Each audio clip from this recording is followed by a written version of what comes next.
नमस्कार दोस्तों। स्वागत है आपका हमारी डरावनी और रहस्यमयी कहानियों की दुनिया में। आज मैं आपके लिए लेकर आया हूं एक ऐसी कहानी जो आपको रहस्य और रोमांच की गहराइयों में ले जाएगी। ये है मकान नंबर 13।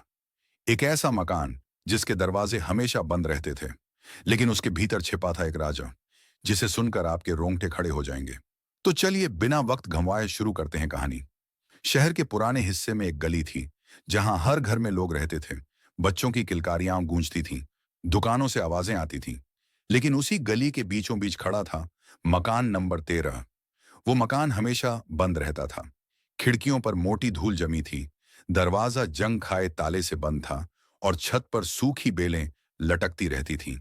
आसपास के लोग कहते थे, उस मकान में मत जाना, वहां अजीब आवाजें आती हैं।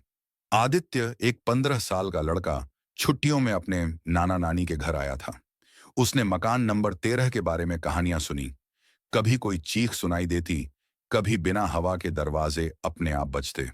उसे ये सब झूठ लगा। उसने तय किया कि वह रहस्य खोलेगा। एक रात जब सब सो गए, आदित्य टॉर्च लेकर उस मकान की तरफ गया। जैसे ही उसने लोहे का ताला छुआ, अचानक दरवाजा छर्र छर्र की आवाज से अपने आप खुल गया। अंदर घुप अंधेरा था, पर जैसे ही उसने टॉर्च जलाई, उसने देखा दीवारों पर पुराने चित्र लगे थे और एक कोने में टूटी कुर्सी।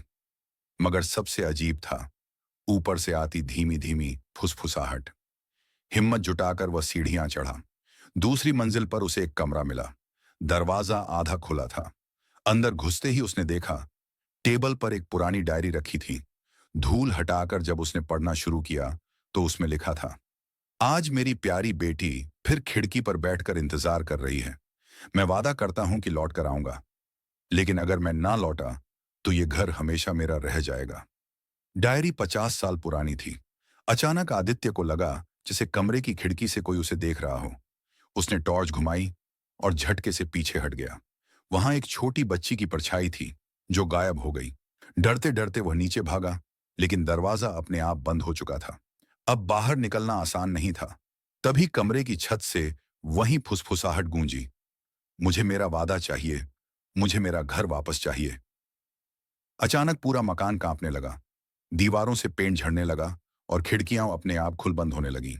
आदित्य ने डायरी कसकर पकड़ ली और जोर से बोला, तुम्हें तुम्हारा घर कोई नहीं लेगा। मैं सबको सच्चाई बताऊंगा। इतना कहते ही माहौल शांत हो गया। दरवाजा अपने आप खुल गया। अगली सुबह जब लोग इकट्ठा हुए, आदित्य ने डायरी सबको दिखाई। पता चला कि यह मकान एक सैनिक का था जो युद्ध में गया और कभी लौटा नहीं। उसकी आत्मा उसी अधूरे वादे से बंधी रही। लोगों ने मकान की मरम्मत कराई और उसे शहीद स्मारक बना दिया। उस दिन के बाद मकान नंबर 13 से कोई आवाज नहीं आई।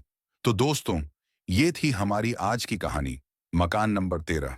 क्या आपको भी कभी अपने आसपास कोई ऐसा रहस्यमयी घर दिखा है जिसे देखकर दिल में डर और जिज्ञासा दोनों पैदा हो जाएं?